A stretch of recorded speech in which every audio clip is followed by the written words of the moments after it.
ay talagang iyak na iyak si Giselle dahil sa kanyang mga nakikita at hindi siya papayag na maging walang silang gagawin sa kanilang ama.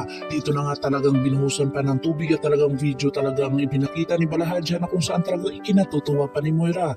Acting si Zoe na kung saan talagang nagpakunwari itong hindi niya alam ang katotohanan.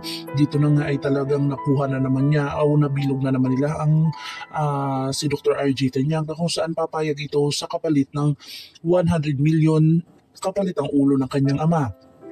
Dito na nga positibo itong si Giselle na talagang may kinalaman itong mag-ina na ito, lalong-lalo na itong si Annalyn na kung saan kahit si Dr. Carlos Benitez pa ang pipigil sa kanya ay hindi ito matitinag dahil hindi ito ang dahilan kung bakit siya gagawin niya ang lahat dito sa kanyang Lolo Pepe.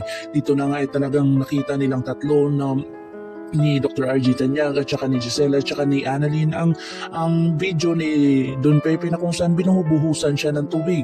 Dito na nga talagang awang-awa na itong si Giselle sa kanyang ama at hindi siya papayag na ito ay mawala sa kanila. Dito na talagang bitbit ni Dr. RJ Tanyag ang 100 million na kung saan kapalit ng ulo ng kanyang ama. Dito kaya ay isang patibong lamang ni Moira o talagang totoong maililigtas niya ang kanyang ama o talagang bangkay na makukuha ni Dr. RJ Tanyag ang kanyang papa.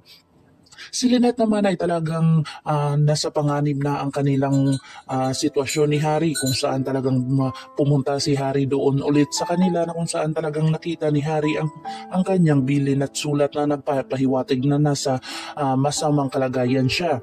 Dito na nga si Harry ay talagang binugbog ng tauhan ni Moira na kung saan talagang hindi na ito makatayo at talagang hinihila na lang ito ng isang tao. Dito na nga takot na takot itong si Lynette kung napaano na si Harry na kung saan pag nalaman ito ni Dr. Carlos Benitez ay talagang patay itong si Moira. Talagang ang buhay ang ipapalit dito kung talagang makikita ang buhay ni Harry. Pakakabangan natin ang mga susunod pa na episode na ito. Ang abot kamay na pangarap. If you like my story, please like, share, and subscribe para ma-update po kayo sa mga susunod pa. Yun lamang po at maraming salamat.